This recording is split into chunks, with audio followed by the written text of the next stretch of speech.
What the fuck? What the fuck? What the fuck? What the fuck did I just watch? You are listening to What the Fuck Did I Just Watch? You can find us on Facebook and YouTube at WTF Did I Just Watch? Thanks for joining us, and here's our latest episode.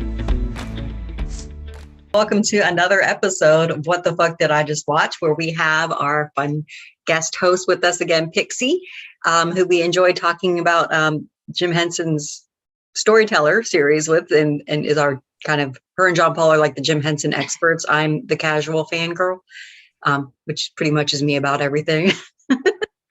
So I'll let John Paul kick us off because I know there's something he wants to say about the fact that we're recording today. Okay, so today is a very special day. We are in fact doing a show on the Muppet Show, which celebrated its 45th anniversary a couple weeks ago, which is awesome. And then today, as we speak, it is the 85th birthday of Jim Henson himself. So it's going to be special that, you know, we're talking about Jim Henson and we're talking about the Muppets. I'm really excited about this episode. I am a big freaking nerd about this. When Disney Plus decided, hey, we're going to finally do it and put all of the Muppet Show on the service, I pretty much binged it nonstop until I got done, because I used to have the DVDs and they only released seasons 1, 2, and in some regions 3. So yes, I bought an import to get season 3, and I'm a nerd like that and spent $150, and it was crazy. So now I get to get them all. So I'm excited. So. Yeah, when we decided on this date, it was abstract. I didn't really think about it. And then, like, of course, today on Facebook, Jim Henson's birthday. I'm like, John Paul, did you know it was his birthday before today? And he was like, yeah. I'm like, and he said nothing to you. Yeah, I didn't know either. Yeah, I wanted it to be a surprise, just because. Yeah, I mean, again, I love Jim Henson. I love the man. He, in terms of everything he's created, it was phenomenal. His personal stuff, there's some questions there, but not everybody is perfect. That's kind of like the bane of Gen X's existence, isn't it? Like, we've had all these wonderful, influential people who seemed wonderful, and then it would come out that they were, like Jim Henson's biggest flaw, I believe, was he was just basically a philanderer, right? I think that was the big thing. Like, he just slept with everything, everywhere that was not his wife, and his wife probably really didn't appreciate it. And that actually, speaking from my own childhood, affects the kids too, because there's a lot of conflict when you have that kind of thing, But I mean, even, Bill Cosby was a big icon of our generation, and then it turns out he's a rapist. It's a wonder we're a mess, isn't it? But yeah. but putting all that aside, Jim Henson did a lot of amazing things. Yes. Very amazing weirdo. The weirdo here. And he made a lot of us feel very accepted, no matter how strange we were. And it put a lot of people on his show that people did not want. Very controversial at the time for various reasons. And so that stays, you know what I mean? Yeah. That stays, and we just have to accept that he was a very flawed human being in his own right. And unfortunately, kind of died on a hill, in a sense, for some of his beliefs, because I believe he was a Christian scientist and didn't seek medical attention, and that's why he died of pneumonia. Yeah. At I think 50-something. He was in his 57, 50, something like that. When he died, he wasn't that old. Yes, it was actually close to his birthday, so yeah. And so he died in 1990, to be clear. Yeah. So, But yeah. But let's get to the good stuff. So what we did was, instead of doing the whole series, which of course we can comment on other shows should we want to, we each chose 2 episodes for whatever reasons we liked. I chose 2 specifically because of the guests. John Paul and Pixie also picked their 2. So who wants to go first? All right, so I guess I'll go. So I picked the Alice Cooper episode and the Steve Martin episode. So I love the diversity. Exactly. And everybody who knows me knows that I am a big Star Wars fan, and And even you guys, Jenny was like, wait, you're not picking the episode with Mark Hamill? And I too was shocked that no one picked that. I was like this close. Yeah, and I love this show, but that episode is just okay. I mean, for me, the thing I love about this show is that it was a variety show, and I like song and dance. But before we move on, I have to also say to all of our fans out there, please feel free to tag Randy Wonten on any Muppet things you find online, because he makes fun of me about loving the Muppets as much as I do. So I want people to inundate him with stuff. So that's Randy Wonten. You'll find him on ZTO TV. He was as our well. former host. Yeah, of our this show. former host who decided to leave us. So, And yeah. So go ahead, dig him. It's it's okay.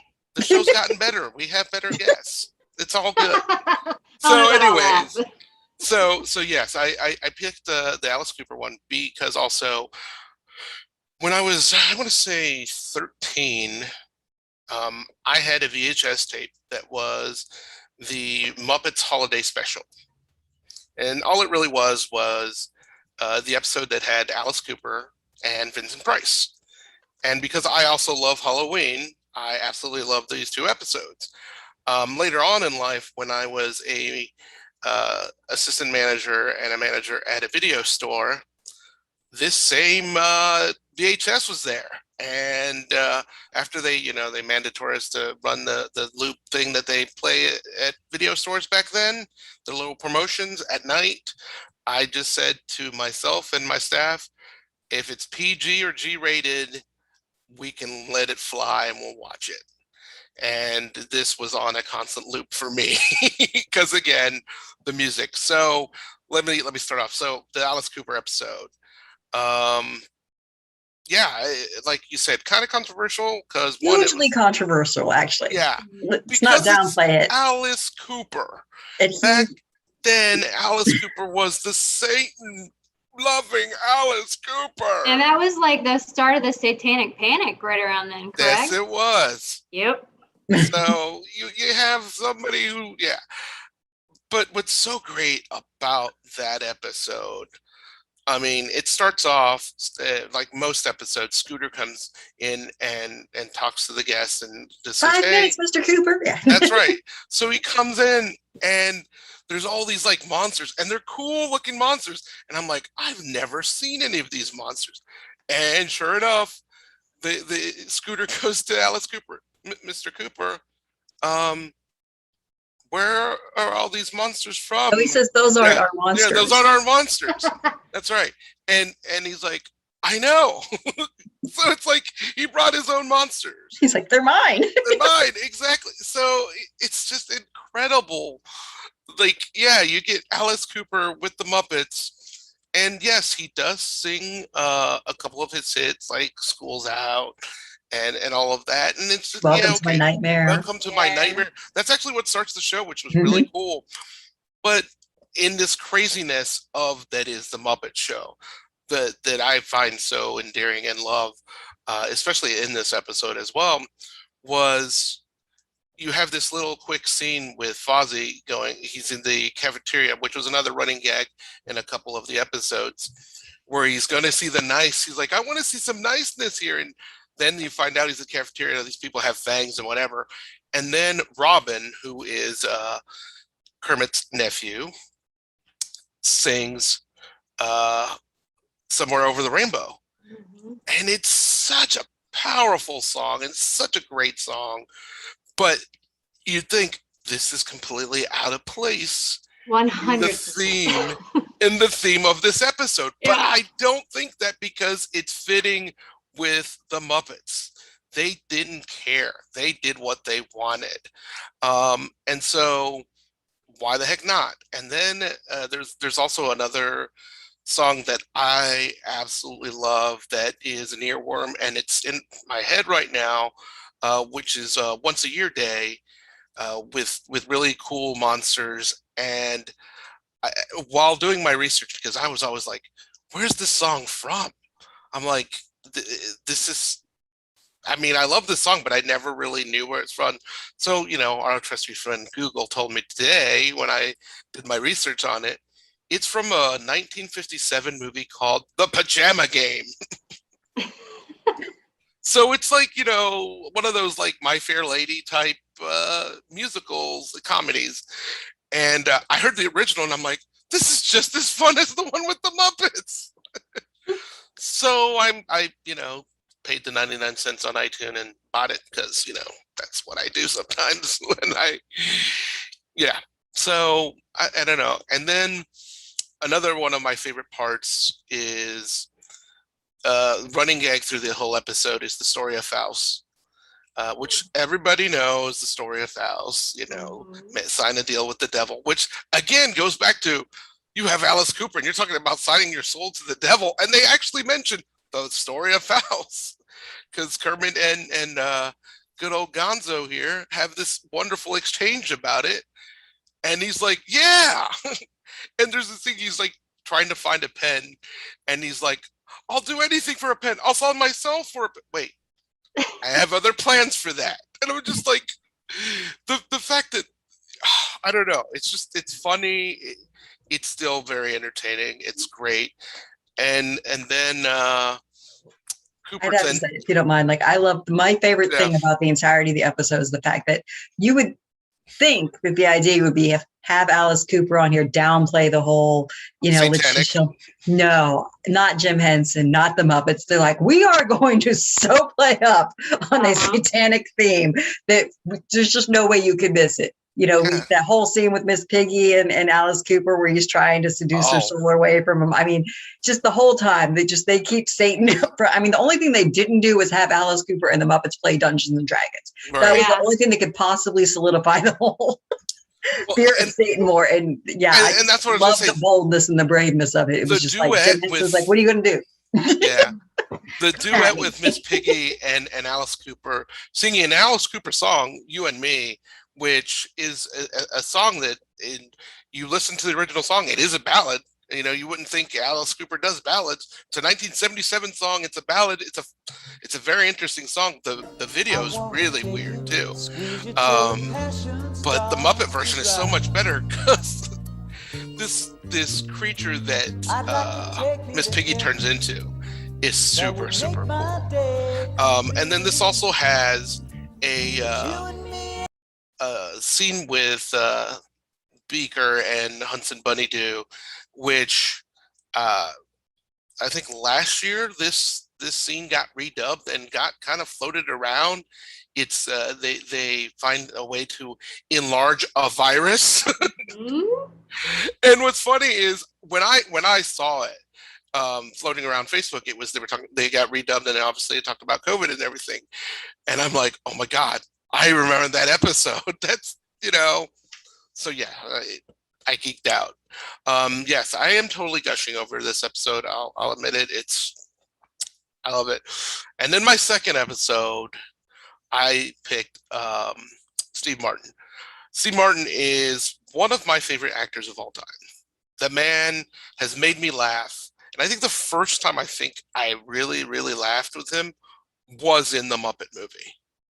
The scene with him, smell the bottle cap to Miss Piggy and Kermit just makes me laugh so hard.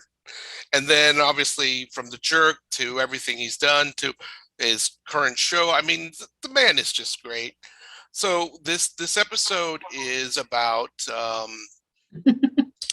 Steve Martin being a guest. Yeah, Steve Martin becoming a guest on the Muppet Show. And then Kermit comes out and says, sorry, this week's episode is going to be canceled because we're going to have tryouts for different things. It was meta before meta was a thing. Exactly. It was like a show within a show within a show. It was really cool, yeah. Yeah, and there's so many little like meta funny jokes of Gonzo just trying to still outdo himself as he always did. And Fozzie being insecure as he is. Fozzie is my spirit animal, I'll admit it. I was a little insecure as a kid, so I gravitated to him. I gravitated to most of Frank Oz's characters and Gonzo because I'm a freaking weirdo. So yeah, hey, and this man, he's allowed to wear dresses, people. I'm just saying. Okay, I'm gonna say my political stance on that one.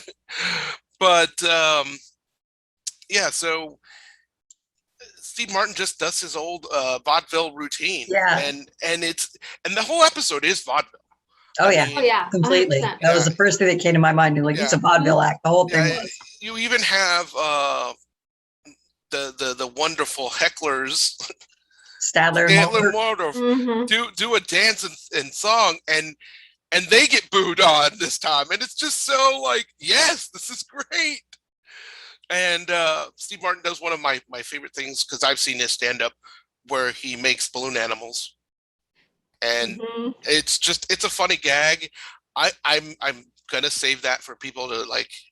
I know you all have Disney Plus, and if you don't, look it up online. It's hilarious. It's absolutely hilarious. So do the free trial, then cancel. Just watch the Muppet Show. Exactly. Just watch the Muppet Show. Spend the hours and enjoy the Muppet Show, because it's worth it. So those are the current generation. It's necessary. Yeah. So those are my two episodes. I could keep rambling, but I don't want to take everybody's time up. So who wants to go next? I guess I will. Go ahead, thanks.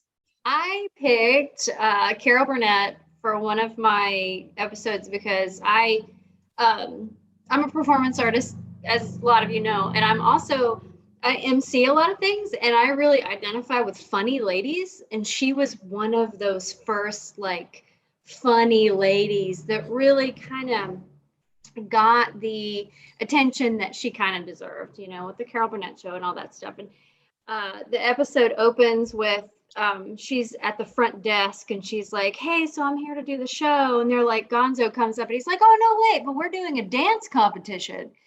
So she's trying to host this show with a dance competition of Muppets all around her the entire time. And it gets to the point where she's like, okay, now let's disco. And she gets them moving like really fast, and she can get rid of all of them, and so they'll drop off. But it's so stinking cute the whole time, and they're just kind of, I don't know. She gets partnered with Animal. That made me so happy. Oh yeah, she does get partnered with Animal. Definitely. And the entire time, she is just trying to do, and I still someday want to come up with a thing, the lonely asparagus sketch. He just wants to do this. Jenny, we should come up with a lonely asparagus sketch. We can do it sometime and like write this lonely asparagus sketch.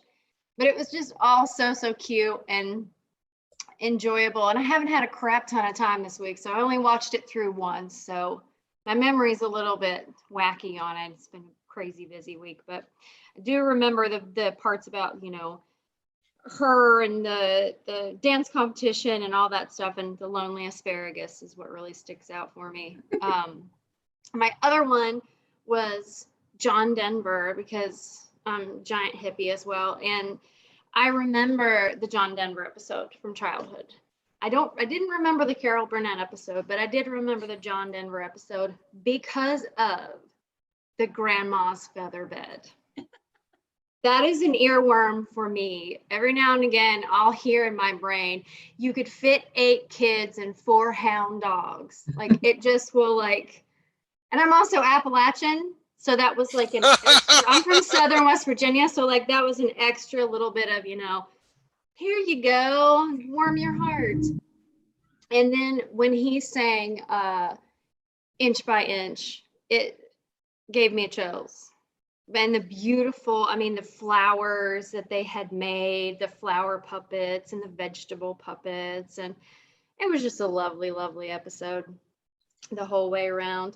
And he was just so sweet. And even his silly jokes were sweet. I loved how he was sweet, but a little cruel too. He was a little cruel. Because there was that whole going to the swamp to camp out to see where Kermit came through it. Like, and he kept messing with both Piggy. Like Miss Piggy and everybody else about what's in the swamp. And then in the end, to have a sharp stick. So, and she's like, for what? And she's in this luxurious designer camping fabulous outfit. By the way, whoever just dressed Miss Piggy for her camping, I was like, damn, hair. Girl. Can we talk about that the hair with for the hat? A second? It was like that perfect swoop of an updo that whoever was in the hair department was just genius then. On a puppet like that, just crazy. Yeah, it was a great outfit. You guys have it was a great outfit. And he's like, shake your boots the next day. And every time she'd be like, so getting so much more nervous about it. And then Kermit, I liked when Kermit came back at her. When she's like, oh, we're gonna go to the swamp where you grew up and all this horrible stuff and this horrible stuff. And he's like, okay, so let's go back to where you grew up. Let's go back to the pigsty and roll around in the mud and all this and that and other. It was just really cute and sweet. And yeah, that episode just kind of has a special place. It's folksy and like has that undercurrent of like how to mess with people with the, Jim Henson's humor, the satire and that little subtle digs that are in there. And I didn't remember how like it's been a while since I'd watched any because I'm mostly a fan of the fantasy. I do love the Muppet stuff too, but I'm mostly a fan of the fantasy. But I'd forgotten how slapstick ridiculous it all was. And my partner just goes, they were all high. Do you not remember that like Jim Henson was huge on getting high? So that made a lot more sense in context. There's a lot of episodes. I mean, I'm surprised they weren't censored by Disney Plus. That you can tell. John Dunn looks stoned. Oh yeah, 100%. No, and I'm not talking just the guests. I'm talking like you can tell the puppet performers. The puppet performers are high, and the subject matter. If you really peel those layers out, you'll be like, oh, this is a weed joke. Okay, cool. 100%. 100%. This joke's about munchies. Okay, I get it. And going back to your the Alice Cooper episode where Robin all of a sudden like sings Somewhere Over the Rainbow just randomly. The first thing that I thought was like the Monty Python lead-ons now for something completely different. Like it just was just like. Yeah, I think they wanted that contrast for sure. I love that contrast in that episode because it's so it really is, because you think, okay, this is just gonna halt everything, but because that song is so powerful, and it's just sung beautifully, I'm just like it's just as good. Anything with else. Muppets and rainbows, I can't hear Kermit doing the Rainbow Connection in the swamp with the banjo. I can't hear the original without weeping, but I can sing it. I don't know. I sang it last weekend at a gig. I don't know. But yeah, it's really weird how somehow that power of some little green puppet, whether it's Robin or Kermit, will just get in there with you and you'll just be like, oh, all just a weepy mess all of a sudden. At least for me. It's just such a like childhood hook. Just gets in. I just think Jim Henson had a way of being able to hit you in the gut because you could feel how they would feel hopeful and forlorn at the same time. I mean, totally. I think that was really what would hit you, because it hit you about your own loneliness and your own hope to be able to connect, with other people. And that's kind of what the whole Muppet Show was about. It was about this diversity connecting, along with a lot of like really inappropriate jokes for people our age when we were watching them as children. But that actually made it better, in my opinion. Well, yeah, I mean, he made it in a way that we could grow with it, There's an episode, and I don't know which one it was. I'll have to look it up later, but it's a version of My Guitar Gently Weeps that's on one of them, and I don't remember which one it was, but it like. Would it be Prince's? That would kind of make sense. I don't know. He was on one of the episodes? It was on Muppets. That's Muppets Tonight, and that was Prince. Okay. Was it Prince? But I mean, there was a Muppet that was singing it.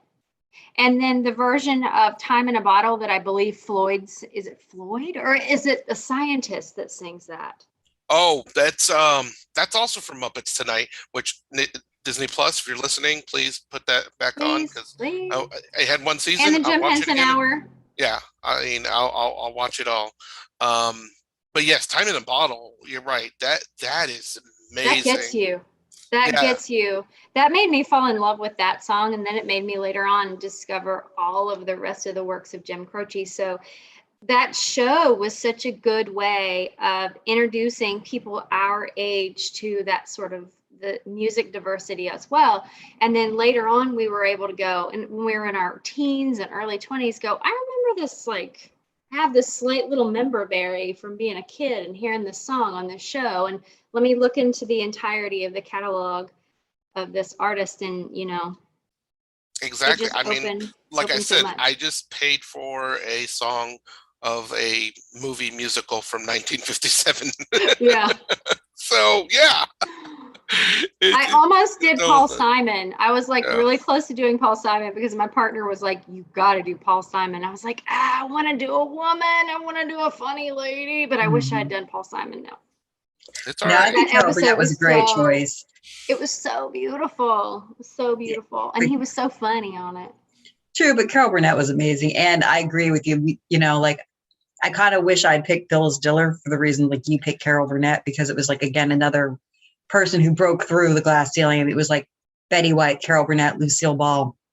You know, I mean, Phyllis Diller, they were just the forefront of, you know, just breaking through as female comedians and directors and producers and writers and, you know, and I think that the Carol Burnett, like, Muppet Show episode also is like kind of a good analogy for the chaos of probably what she had to deal with, you know, as a woman trying to do, you know, like where she was supposed to do this and then somebody else just threw something else in the middle and she had to make the best with what they left her. You know what I mean? Like, yeah. It really just seems like that was her showing this is what a woman goes through and she's trying to. You know, I didn't think about that. That's excellent. I mean, it may not be what it was supposed to be, but it really is how it hit me. It is to me now. It's a good metaphor. But again, there are so many layers with this show, and that's what's really just great about it. Because, I mean, not every episode is the same. You have some episodes that like have one song, if that. I mean, there's an episode, I can't think of the name, but it was this weird kind of like installation art group, and they do like, you know, little weird stuff with their bodies and they create stuff, and I mean, they don't sing anything, and but it's so fascinating, and it's just like, this is so cool. So I mean, again, it's worth just watching. I mean, just if you even just start and go like, oh, I like this artist, or I like this person, okay, I'm gonna watch it. If they need to start with Mark Hamill, they can start with Mark Hamill. They don't have to. They don't have to. Again, I'm a Star Wars buff, and I didn't pick Mark Hamill. I mean, I will admit, one of my favorite parts in that episode is when Mark Hamill meets Luke Skywalker. Mm-hmm. I mean, it's pretty funny because Mark Hamill makes fun of Luke Skywalker. And I watched an interview like a couple of years ago where they asked Mark Hamill about that episode, and he's like, yeah, I got called in at the last minute to do that because originally it was supposed to be the droids, Chewbacca, and that's it. And then they kind of like pulled him off the set of what was then a secret movie, i.e. Empire Strikes Back, which is why he wears the Empire Strikes Back clothes. So yeah, fun trivia. That was the first time you actually saw that outfit. So speaking of fun trivia, so I chose Vincent Price and Harry Belafonte for my two. And Vincent Price, for obvious reasons, if you've been following along with either of these podcasts, I love Vincent Price. I think he's a hilarious man and an awesome man, and just like kind of a Renaissance man for his age. And it's funny because we know him as a horror icon, but most of his movies were not horror movies. That happened later in his life, but they were so just iconic because he has this presence. And he's another person who also was flawed, like way back before World War II. He was, unfortunately, he thought Hitler was a pretty cool person. And then he finally had a lot to do with his Midwestern upbringing, German pride and all that stuff. And then he finally opened his eyes and looked around. And then like in 1938, he was like severely embarrassed that he'd ever like fell for that crap. And he became like this big, huge proponent of diversity and anti-racism and anti-fascism. And he, was one of those people that flat out apologized for ever holding fascist beliefs or any kind of like reverence for Hitler at the time, or Hitler's, philosophy. And I think that makes him even better. The fact that he went from there and said, you know what, I am wrong and I'm sorry. We need more of that. Like, oh yeah. And it speaks to his character in general. Like, he was really humble and he embraced everything. You know what I mean? Like, when he did any role, it didn't matter how stupid or silly or ridiculous. He went full bore, like he Edward put all, Scissorhands. everything into it, everything. And that was like Edward Scissorhands. He was in his 90s, I think. Yeah. And he died actually during the shooting of it, I believe, or at least while it was being shot, not necessarily on set or anything, but which is why he was only in so little of the movie. But that was his last film appearance for sure. But yeah, just a great guy and just hilarious. And like, if you watch the episode, you can see where he like purposely goes a little goofy because he knew he was on a kid's show. Yeah. So like this scene that's behind me, where he was supposed to be going through this brutal transformation, where if he was doing it for like a horror audience, he would have gone a different route, but instead he was just being silly about it. It was wonderful. And and also, fun trivia about this was the first appearance of Uncle Dudley. Uncle Dudley's one of my favorites. Yeah. So this is I was just going to talk about first Uncle showed up. Dudley. So yeah, it wasn't his first like where he was like highlighted, but this was the first time he ever popped up on the Muppet Show. And so that is another reason why I like this episode, because I do adore Uncle Dudley as well. But the whole episode is so twisted. Like, I would say in many ways it's much more twisted than the Alice Cooper one. The Alice Cooper is a lot more frightful. You know what I mean? Like, they put a lot more special effects and everything into it, and this one they didn't. But what they did in it was twisted as fuck. Like, it opens with a guy with a monster eating another creature and singing "I Got You Under My Skin," and then the creature that he ate keeps popping out of his face. I love that version. I mean, when I think of that song, people are like, oh, they think of Sinatra, they think of other people. I think of that version again because I had that VHS and I watched it nonstop. But it's just so cool. So twisted. It's just so twisted. It is. I was looking at it like, this is a little messed up. Like, it's no wonder we are weird. I mean, and just the deep voice of the monster goes, and it's just like, and then the creature escapes and he eats him again. I mean, and there's the whole. Yeah. Sorry, go ahead. I was gonna say, it's just so technically really just. You look at it and you're like, oh my gosh, that's just incredible. But all it was a black sheet. I mean, it was a black sheet and then just kind of little guy and, then the big, I'm just like, it's just crazy how, you don't need high-tech CGI. You can just do something as little as a sheet and it just blows your mind. At least it does me, and it still does. Because, I mean, like I said, it wasn't as spooky looking in a sense as Alice Cooper was, but it was a lot more creepy and twisted. And there was a whole other like newsroom scene where they bring up that, Vincent Price is a gourmet chef or gourmet cook. And so they have like the gourmet Edie and then another gourmet cook, and the monster just eats people going down as, by the time it ends, he's like starting to munch on Kermit the Frog. And it's just so, it's so funny and so wrong. And then, and then you think Vincent Price would try to stop, and he's like, no. I like frog's legs. It's just amazing. And then the scene behind me actually is funny because, like I said, Vincent Price comes in looking like a vampire, and Uncle Dudley's his beautiful assistant. And he starts going through a transformation. Like, he turns into this monster, and he gets mean. And he's like, oh no, there's something different. What day is it? It's New Year's Eve. Oh no. And he turns into Jack Parnell, which, if you don't know, is the conductor for the band for the Muppet Show. I mean, that's not all he was. He was well renowned and known as a jazz band orchestra conductor, but he did the Muppet Show the whole 3 seasons. He was the conductor for it. And even got Buddy Rich, the drummer, to be the drummer for the Muppet Show as well. So it's just funny that how like that, that they did a little ode to Jack Parnell in that show. And you'd have to like, probably nowadays you'd have to look it up, like, during the 76, when this happened, you would know damn well who Jack Parnell was. Okay, so if you hear a little bell, my bad cat is behind the speaker right now. No problem. You hear dogs here, that's what happens. There's cats everywhere. They're just everywhere. So I know, I thought the Vincent Price one was super fun. Just no real deep message in it or anything, but just a fun episode, and shows why we're all twisted. Well, I was going to say in that episode, and you can just watch Vincent Price embrace his inner childhood. Oh, yeah. And it just comes out in such a way because, yes, people kind of know Vincent Price is one way. And I think he took it. He's like, oh, I'm going to a kid show, so I'm going to act like a kid. And he does, but he does it in such a way that is still like, I'm Vincent Price, but I'm going to be silly Vincent Price. Yeah. And I'm going to have a smile on my face most of the time. And it's just, you could tell he was having a fun time, enjoyed himself immensely. And yeah, I agree with you. And I've seen that episode a lot. My other pick was Harry Belafonte. Now, Harry Belafonte is one person who I have found no disappointing news about. The man is like 94 years old. That may be my new favorite. He's the same.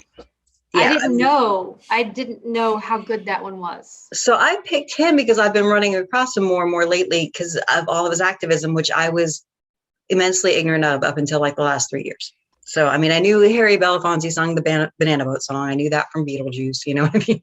And other things. But Calypso, I knew he was like what brought Calypso to the States and made it really popular. Like I knew all that, but I was not aware of the level of activism this man had all his life and still going strong. And, you know, there's a wonderful documentary. I think it's on the Peacock app called The Sit-In. And it's about when he took over the Tonight Show, which hugely tragically, they recorded over most of those episodes, but some guy actually has the audio that he recorded when it was happening. But they did a huge documentary about him and what he did. And like, you know, like he had his own show for a while, which was a music and dance show. And he had an integrated cast with integrated dancers. And of course, the station told him, you can do black or you can do white. You cannot mix them together. And Harry Belafonte said, stop me. And so they canceled him. You know what I mean? But I mean, he was there. He was about, you know, the poverty marches, anti-racism, equality, just, he was in it and on everything. Like, I think he also shows up in I Am Not Your Negro. James, it's another documentary, another excellent documentary that I highly recommend. And he's just a well-spoken, just amazing, just from the heart kind of person that doesn't seem like he's ever given up. Like, and at 94, that's pretty impressive because I'm tired at 46 and I've only been trying for like maybe a decade. You know what I mean? Right. So just incredible, man. And I'll tell you what, it's kind of silly, but when he starts singing the Banana Boat song on the Muppet Show, it like punched me in the gut because like it's weird the impact of it. It's not a profound song on any level, but when you see him actually sing it and the smoothness and the way he just projects, it's just like, it's astounding.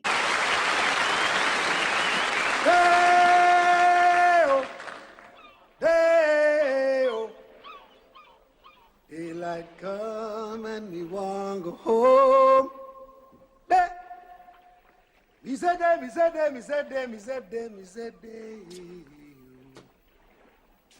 Daylight come and me want go home. And even heartfelt, like you could feel this is somebody that has like been working really hard and wants to go home. And let's be honest, he's not hard on the eyes either. No, he was not hard on. He actually still kind of looks good at 94. Yeah. He was a handsome man. Very handsome, yeah. And just a smooth, beautiful voice. And now I don't know. I tried to fact check this, and I just can't believe that it's true that this is the first time it was performed on television. But that's what the skit says. So I haven't found anything to confirm or deny it. But I don't know, maybe there was recorded concerts that were done before or something, but I can't imagine that Deo had never been sung on TV by Harry Belafonte prior to, I think that was 1978. I'll allow it. I mean, Gonzo allows it too. Okay. You know, that's what they said on the Muppet Show. So we'll go with it. But it's just really funny because that's the whole skit. The whole skit is like, you know, the first time it's being sung on TV and Fonzie's running the Muppet Show that night. He's writing the script and taking care of everything like Kermit normally would. And he wants it to be perfect and it's goofy as hell. And he keeps getting interrupted in the middle of singing so Fonzie can like figure things out. He's like, what's a tally, man? What else do we need? We need it to be perfect. And you could just bananas. We need bananas. It's the Banana Boat song. It's the Banana Boat and song. you know, you have this creature that's coming with pineapples and eggplants. And you see Harry Belafonte like getting a little chuckle in between starting to sing. But my favorite part of it is when the black tarantula shows Same. up on his shoulder. I knew it was coming too, and I still was like, It's like the cutest black tarantula in the world. so cute. But what's the most deep and poignant thing? So Harry Belafonte, when he was asked to go on, he said, "I want to put a message in here if I can." And Jim Henson's like, "Of course you can, please." And so he tells this story and sings a song about, meeting a storyteller from Guinea, and about, we are all from the sun, we all are of the earth, and these things make the world go around. And it's when we understand each other and care for each other that it turns the world around. And it's a very nice little scene where he explains it, and then you hear the song, and it's beautiful. And that's just what it should be. And it's 1978, and it's still true today, that if we took the time to fucking understand each other, we would not be jackasses like we are. We would not be in the mess that we are. We wouldn't be destroying the earth. We wouldn't be killing each other. We wouldn't be having arguments about whether or not to wear a mask to save each other from a fucking pandemic. We wouldn't be having this. What I mean? We would just be understanding each other. But, we get caught up in our own stories. And even when we hear other people's stories, we want to put our own story in it. Not so that we can build empathy and understanding. We just want to overwrite their story with our story. And it's until it changes, we're just going to keep going down the pit, man. Well, I had a thought with that, we've been facing in the dance community, as Jenny knows, the rearing of cultural appropriation. The conversation has, ebbed and flowed over the last few years, and it should be a conversation 100%. But I had the thought, how do I feel about this scene with the African masks in terms of appropriation versus appreciation? And I came to the conclusion that scene, that song and that scene in that little show, that little goofy show, is one of the best examples of cultural appreciation that exists that I've agree, seen. 100%. It was done so beautifully. Those puppets of those African masks, I'm getting chills right now just thinking of them. They are so incredibly beautiful. And the one that's like kind of got the bulbous middle, I was like, ooh, is that kind of an icky? It's an instrument. Yeah. It's a puppet of a shaker instrument. When I looked at it, I was like, oh, this is so incredibly genius that he would put an African instrument as a puppet. This cat is just tearing up this box that this is sitting on. I'm sorry. It's okay. We barely heard. Don't worry about it. Her name's Nadja, if that tells you anything. She's like naturally born bad. But, I agree 100% because, it was an African song from an African, storyteller, and they put these masks, and I believe they actually did some research to actually make traditional looking African masks. They weren't trying to make goofy parodies. They were going straight out for authenticity. And, in case you hadn't noticed, Harry Belafonte, although not African, he is Black American. I forgot which island he's from. I'm sorry. Somewhere in the Caribbean. Sorry, that's so bad. I have my magic box. We'll figure it out right now. I apologize. It just left my brain. It gets so bad. Ugh, right when you want it, it's gone. But, that's what 40 something does to you. Oh, that's been that way since I was in my 20s, unfortunately. Well, actually all my life, but yeah, can't say it got better when I hit my 40s, but yeah. But, so I don't want to get too comfortable, but yeah, if you had like some random white guy with some really horrible looking fake, like voodoo masks, it would have been terrible, but this is not what this was. No, I agree. There's a lot of episodes, and I do again rewatching the show. It was a different world when the show was on, and I will commend Disney. I guess actually Harry Belafonte was from Harlem. He was from Harlem. He was the child of an Afro-Jamaican and Scottish-Jamaican parents. So Jamaica was the island where his heritage came from. Sorry. That's nice. Go ahead, John Paul. I didn't mean to interrupt. No, I was going to say, so the episodes are not edited on Disney Plus. And you would think, especially in the world we live in right now, where there's been a lot of backlash and a lot of stuff where stuff is getting edited out because of retro, whatever. They put a disclaimer on certain episodes, and I like that they do that. Me Yes. too. I was not mad about that disclaimer. I remember a lot of the Fox News crowd were like, oh, they're canceling the Muppets. And then I looked at the disclaimer and I was like, oh, no, they're not canceling anything. They're just warning people that, we had some ideas in the 70s that were not so great and they've evolved and we're better now, but we still want to present right. this. And or again, is it just a lack of understanding of the symbolism? You know what I mean? Like, exactly. I mean, yeah, there are some episodes that see stuff in the background and you're like, oh, well, I'm shocked that's there, but then that's your head now. Back then it was different. But if we have conversations and talk about it as opposed to just right out canceling it, I think that things would definitely be better. And I think that's why Jim Henson embraced, he really did. He embraced everybody, everything. I mean, there's as you know, there's an episode where Gonzo is a whatever or a weirdo, however he wants to call himself.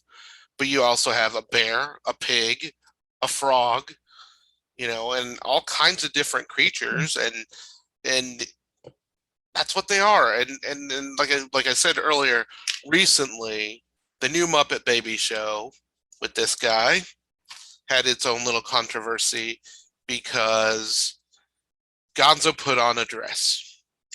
The horror. No, I'm kidding. Okay. It's just so silly. Okay. It is Gonzo so is a silly. whatever and always has been a whatever. And if you watch the Muppet Show, Gonzo wears a dress at one time or another. Oh yeah. He puts on whatever. Yeah. So Well, it's interesting. It's silly. Because I believe it was the Carol Burnett episode where during the dance marathon where you have I think a moment where Gonzo says something about like a guy can't dance with a guy or something like that. Exactly. Yes. Exactly. But if you pay attention to the intro to every freaking Muppet show, the line that goes, "It's time to put on makeup," it's sung by the male puppets or seemingly male puppets. Yeah. Well, theater, men put on makeup in theater. But still, you would expect that, the way that gender assignment goes, that it would be the women singing that, so it's really interesting how you could tell that, like, I think Henson purposely had the men putting on makeup. Yeah. And a guy dancing with another guy being weird, I think at the time he just wasn't thinking about it.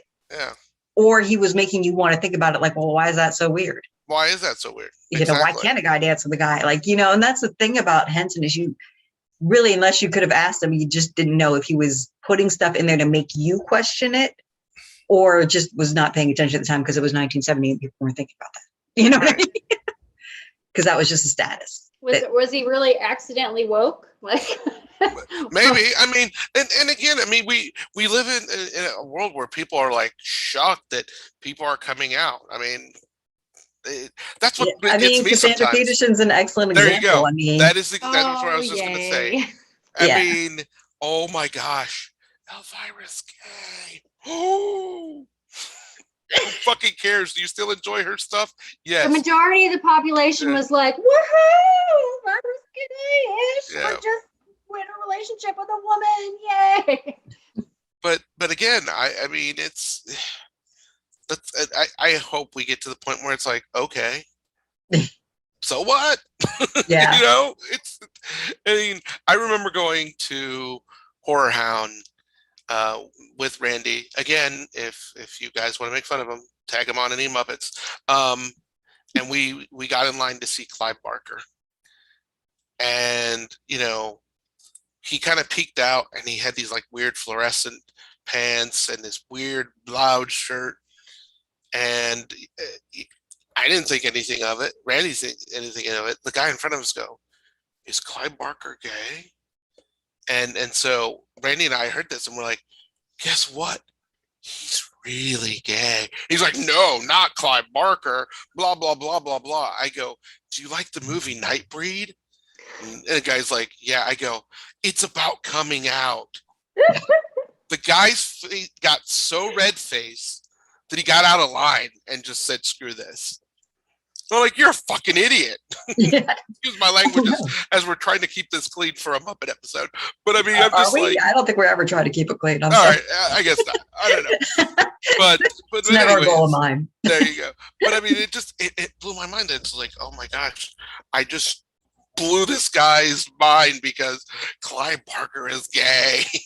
Like, Yeah, that would be Where great. did that It could be guy like, think that a lot of the BDSM open ideas and things that Clive Barker incorporated came from? I don't know, but yeah. The leather and all that. I know, but it just, like I said, it bothered this guy so much that he just like, I'm getting out of line. I mean, and the thing is, we had been already in that line for about an hour to get an autograph. So it's just like, you're dumb. yeah, you know, it's frustrating because we should be at a point where that kind of shit should not matter. Like It who you like, shouldn't. who you love, you know, other than it's interesting to know. But now it's still the point where, you know, the representation needs to be there. So these, you know, stars and actors and icons coming out still matters. Yeah. You know, I mean, it still matters to see, you know, brave, strong women out there that aren't in the traditional mother roles, or, you know, and it still matters to have diversity and appearance and nationality and origination and orientation. It all still matters because it's just, you know, I mean, Pixie and you and I, when we grew up, there was so very, I mean, even in the Muppets cast, like the main Muppets, Oh, 100%. there was Miss Piggy was your main female.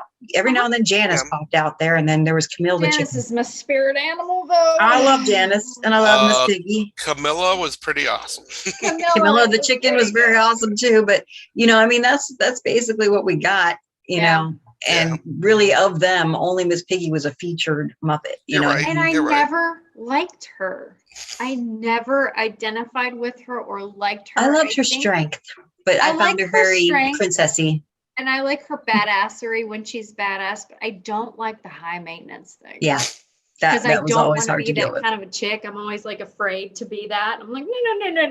It's just not who I am. No, You know? I'm one of the nerds, man, not me. Yeah, I go handle my own shit. I don't need some frog to take care of it for me. Yeah. But I loved how she would just, you know, karate chop somebody in the throat if they fucked with her. Exactly.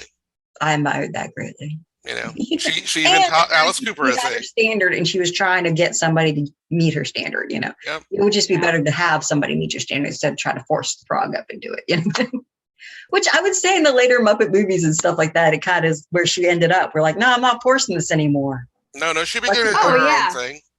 So, but yeah, I mean, so she wasn't like, in my opinion, as you noted too, she wasn't the best female representation for us girls out there, honestly, No. other than the fact that she would crack a dude in the throat. But She was yeah, and nuts, then Janice yeah. was cool, but you know, I mean, she just barely ever showed up, and basically Janice was so laid back that I don't think she had standards. I think she was supposed to be stoned out of her mind. I was Lied gonna say, all she the was time, just a for sure. hippie that enjoyed her dope.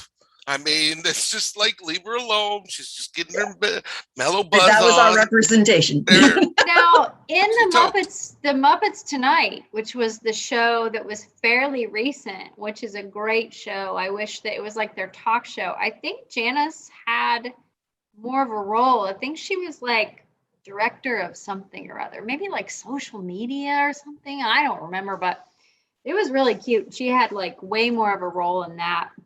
That was a great show, and I hate that it's gone. It was really kind of the Muppets show for, I guess, the adult us. They tried. Yes. I think it was also a very much meta show. It reminded me of kind of like The Office and that kind of Oh yeah, thing. I think so- that was their kind Yeah. of their thing. And I think that one's called Muppet Now. Muppet, was it? Yeah, I think it's called Muppet Muppet Now. Now. I think. I'm gonna double check that. 'Cause Not that I the- don't believe you, but No, I it's don't remember okay. that. Because the Muppets Tonight, that was the one in the Right. 90s. And that's the one that had the purple guy, the saxophone player, right? And Yes, I can never remember his he's- name. I love him. Floyd. No, sorry, not Floyd. Ooh. Oh, he's my other favorite besides Pepe and Uncle Dudley. Shoot. Oh, what is his name? Because he's a catfish. Yes. Gosh, what is his name? I'm gonna Not look that up Cletus. too. It's not Cletus. Muppets Now. You're 100% right. I apologize. No, it's all right. I'm gonna look up Catfish Muppet. My phone was like, okay, since you're looking up a Clifford. Clifford. See, I knew it was a C. There And we he's go. got these gorgeous dreadlocks, and he's just Yeah. like, he's beautiful. But I mean, I can understand why. Yeah, I that don't was the know. show where they ran a TV station. Yeah.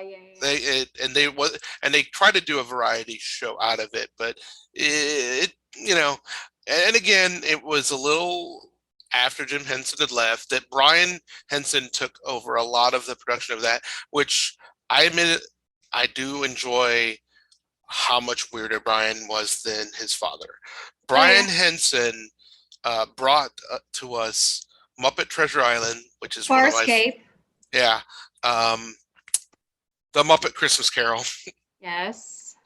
And then just recently, Muppet haunted me. well, that and the Melissa McCarthy Yes. Time What Murders. was that called? It was Happy crazy. Time Time Murders. Murders. Happy Time. The adult Muppet movie that most Muppet people porn. It's never Muppet wanted. It is porn. The silly string. Yeah.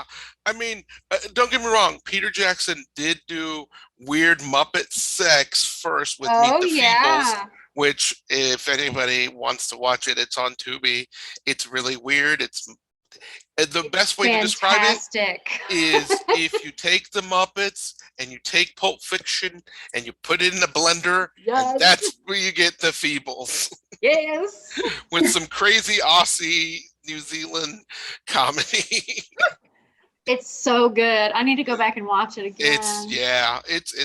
I introduced it to friends of mine years ago, and they were just like, "Yeah, you're no longer allowed to pick anything." I'm not sure my partner has seen that, and he is a huge, I'm talking huge Lord of the Rings movie fan. Well, then, And I'm not sure he's seen that, so I may have to ruin his life a little bit. ruin it. I mean, that's what good partners do. that would say, yeah, So fucked up. Now we've all said fuck. Yeah, there you go. And if he Fuck hasn't seen Bad Taste, I think that's on Amazon Prime. That's another great Peter Jackson movie. So yeah, and if you really want to go down the well, look for the draft. There's a synopsis draft of Peter Jackson's original take on what Nightmare on Elm Street 6 was going to be, The Dream Lover. Ooh. Nothing Yeah. about that just sounds. I just feel like. I mean, Billy yeah, doesn't know. nothing sounds like, hey, The Nightmare on Elm imagery Street, that The pops into Dream my Lover. brain about Freddy Krueger and what his dick might look like is just not. Well, I mean, his Sorry, dick basically welcome to shows my up in part nightmare. 3. I mean, if you watch the scene with Patricia Arquette getting that worm, it's a penis. It's a penis. Yeah. I had forgotten that scene. Thank you. Yeah, well, you know. So Bringing that the right back up Muppets, there. right? So the Muppet Show. On a more somber note, so like so Jim Henson, when he died, they had a huge memorial service, and you can find it for free on YouTube. And if you really want a reason to cry, there's It's worth watching, though. It really yeah. is. But I would say Harry Belafonte's memorial to him was pretty much summed it up amazingly. And it's like there's a 10-minute YouTube clip of it. And then if you want, you can go watch part 2, which is him singing Turn the World Around Again. And they have a lovely African dancer that comes out and dances in the aisle too. It's amazing. But I recommend it. And, again, if you really want to bawl your eyes out, watch the entirety of the memorial, and you can actually even see the Muppets as pallbearers. And I watched it. I sad and cried. It funny was and good. amazing. And thanks to Betsy White for pointing it out to me in general. Otherwise, I would have never looked up the Jim Henson Memorial because I wouldn't have I've thought seen of it. clips of it, and if that will be on my list of when you really need to throw up and you're like, oh, I need to throw up, and you need to think about something gross. Well, sometimes I get that emotional pent up, and I'm like, I really need to bawl like an idiot, so I'll watch something like that to tip me over the edge. Yeah, if you need a That's a good catharsis, one. you It'll gotta tip. get your sadness It'll out. tip you. Just emotional vomit. Just It'll do that. But meanwhile, though, the Muppet Show, a lot of worthwhile. Like I don't think any episode will disappoint you. I caught part of the Sylvester Stallone episode, I really enjoyed that episode which also. is a super fun one. It is Sly. I mean, and this is It's actually some of his best work in my opinion. it. Really is. It's just so damn entertaining because Well, I'll go watch that It's while I'm fun. finishing my sewing because I'm not allowed to watch ghost programs anymore because my partner left for Pennsylvania for the weekend and I'm staying here. So I'll go watch I'll go watch the Stallone episode. watch some more Muppets. I Yeah. mean, that's what sums up this episode. Is the show's on Disney Plus. You can get all fun clips of music on YouTube for free. It's just such a fun show, and it's just it I'm opens serious. your Listen eyes. to Harry Belafonte sing Deo on the damn Muppets and tell me it doesn't kick you in the gut. Yeah. It's so amazing. So good. It's just so amazing. Yeah, watch the Muppets. Like I said, do the free trial and then cancel it immediately if you don't want to pay for it, which is fine because Disney doesn't really Well, need it. you want to keep it until Halloween's over though because you want to watch Muppet time it so you can watch Muppet Haunted Mansion. That's right. then cancel. I got so pumped when I know I commented, I think, under John Paul's stuff, and I was like, I get Pepe the Shrimp and Darren Criss in the same film. Oh, I can't even stand it. And I'll tell you something. This Muppet Mansion has been in talks and in the works since 1999. Wow. After Muppets from Space came out, and that's when Sony owned the Muppets for a while. Yeah, I'm a nerd when it comes to the Muppets. Wow. It's why we love you. They talked about One of it, the many and reasons. if you own that DVD, you'll enjoy because there's running commentary they do like a Mystery Science Theater 3000 thing where the Muppets do commentary on their own movie, which Is it the Muppet in Space one you're talking about? yeah, Muppets from Space, which is They do commentary on it. yeah, it's hilarious. It's like Mystery I Science didn't- Theater. Yeah, and at the I didn't end, know that. at the end, a surprise Muppet, I won't say who, comes in and he goes, "I'm sorry, I was in this other movie with this Jar Jar character." Yeah, it's pretty funny. But they at the end credits they said coming soon, Muppet Haunted Mansion. Wow. So I So- never got it, but I'm getting it now. So I'll have to be yeah, honest. I am not a huge Disney World fan just because there's tons of people. I think it's overinflated movie, but I've always loved the Haunted Mansion. That's the one thing that anytime I had to go to Disney for whatever reason, I would be like, "Where's the Haunted Mansion? Put me in the Haunted Mansion. I want to play the Haunted Mansion." I don't know why I love that place so much, but I like haunted houses in general. That was my favorite ride at any amusement park. I kind of really miss the stupid, You're really a spooky corny ones. person, duh. It's always fun. And, and the Haunted Mansion wasn't particularly trying to get in your face scary, but it was creepy and lovely. It was fun and creepy, of course. so I lived in Florida and we went to Disney World, and this was before that ride even opened. We ended up moving back to Ohio. Oh, So Oh, I've never no. experienced that ride, but I kind of experienced that ride this past summer. On YouTube, there is someone filmed themselves. It's a first-person view, like you're on it. And I watched it with my wife, and she's like, "Oh my gosh, this is just like it." And and I had the surround sound going, and it was really cool because she's like, "This is exactly like the ride." She's like, "You almost feel like you're on it." And I'm like, cool. "Good," because I finally got to do the ride. And they didn't take it down? Nope. That's really was shocking. it was actually done by Disney. Oh, okay. So they're not going to take Yeah. that.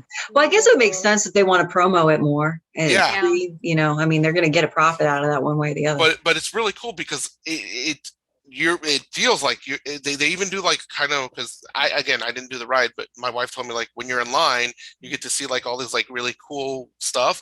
It feels like you're in line, you're moving along, and it's like you're the person. So it's so if I had VR goggles, I would be like, okay, I'm totally in this ride. So, and also, if you are a Muppet nut and you have not been to the Museum of Puppetry in Atlanta, Georgia, if you're ever in Atlanta, Georgia, go see it. Make sure the Henson exhibit's still there. I got to see the Jim Henson puppet, the Jim Henson with the headband, with the Kermit, the mini Kermit. Tears, so many tears.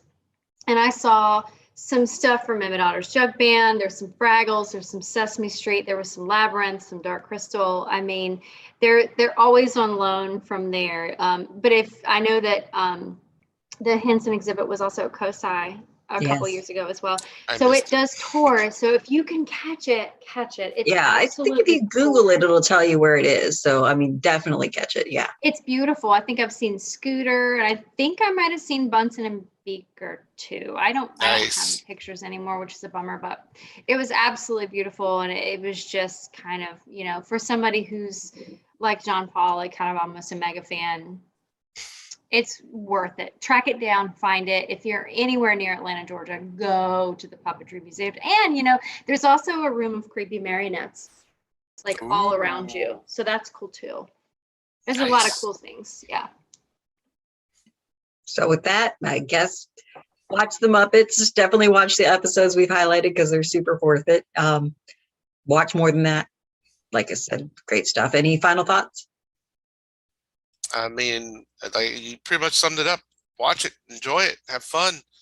You know. Shout out to my tattoo artist, Katie Hutchins from Wells and Company, for putting these beautiful Gelfling belly dancers on my arm the other night. They're absolutely beautiful, and I'm too skexy for my shirt. Nice. Pixie, do you got anything coming up with your folk music or dancing? I don't have anything coming up with the music thing. I think we did our last gig last weekend, but we do have a lot of dance stuff. Kira's Hafla will be doing the Halloween Hafla. It's virtual, so if you look up Kira's Halloween Hafla, it's in the Dayton area. We're doing some really fun, spooky things that may or may not have to do with a certain stripey thing. I can't say, but it's always a fun show and it's virtual. I think it's free. Are you doing anything, Jenny? I am not.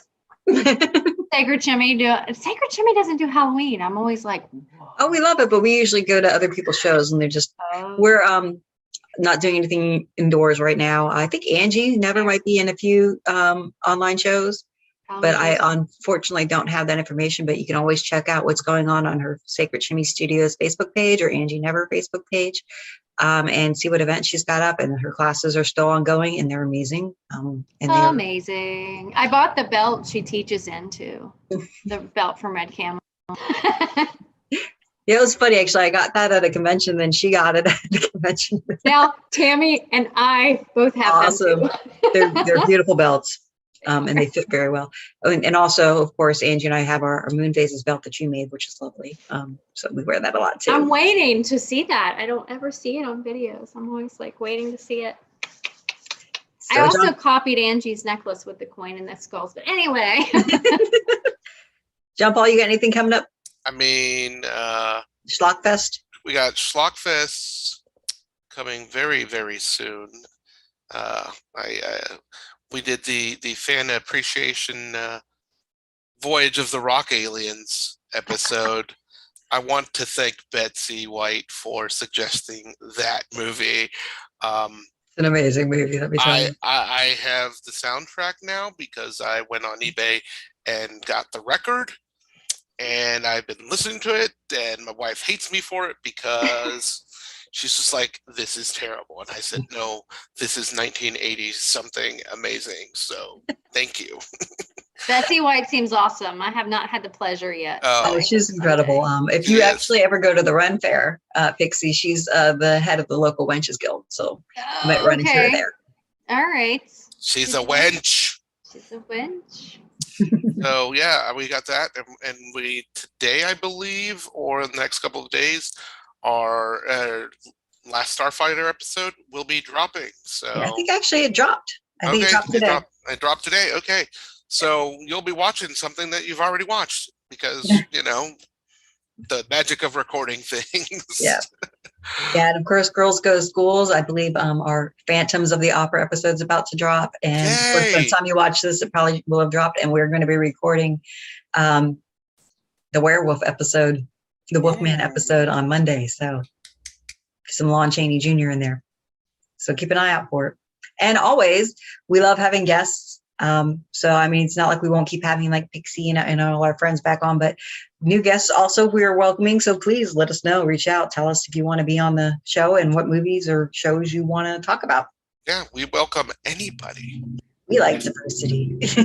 Except Randy. Yeah. Well, he's been there, done that. Yeah. Kidding, Randy. We love you. I don't. But stop picking on John Paul. The Muppets are awesome. Yeah. I mean, they really are. We'll sick Uncle Dudley on you. With that, thanks for listening, watching, or whatever. And like I said, feel free to drop us a line. Let us know what you're thinking and if you're interested in being a guest. And have a great night and enjoy spooky season. Yay! You have been listening to What the Fuck Did I Just Watch? You can find us on Facebook and on YouTube at WTF Did I Just Watch? Thanks for listening, and we hope you'll join us again soon.